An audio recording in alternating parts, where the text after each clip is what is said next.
Ava sits at the edge of the bed, wrapped in one of my shirts. She looks smaller like this, like the world might bruise her if it leans too hard. She's staring at her hands. That's how I know something's wrong. I don't say anything at first. I just sit beside her, close enough that our knees touch. Ava has always needed space to find the words. She's loud when she's happy, but fear always turns her inward. Eli?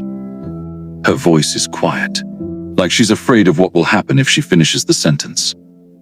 I turn toward her fully. I'm here, baby. She swallows. Her eyes stay on her hands. Do you think I'll be a good mother? The words land gently, but the meaning behind them hits like a blow. She keeps going, her voice is slightly trembling. My head, it lies to me sometimes. You know that.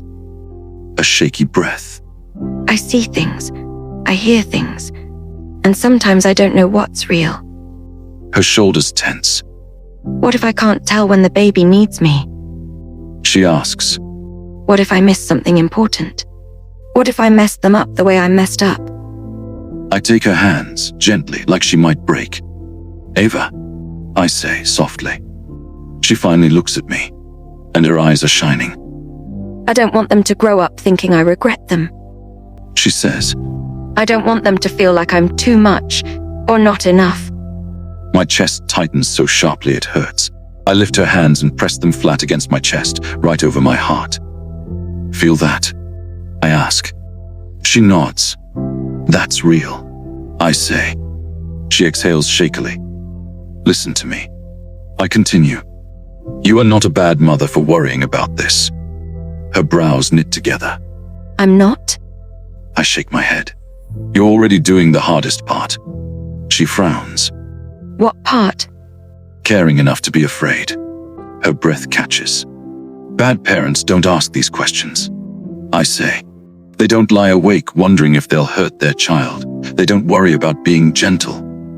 Her hands tighten against my chest. You see the world differently. I go on. That doesn't make you dangerous. It makes you attentive. It means you notice things other people miss. She opens her mouth to argue. I know she will. So I keep going. You know what your illness has taught you, I say quietly. How to fight. How to survive. How to ask for help when things get loud. A tear slips down her cheek. I bring her hands down and place them over her belly. If there's a day you don't trust your thoughts, you come to me.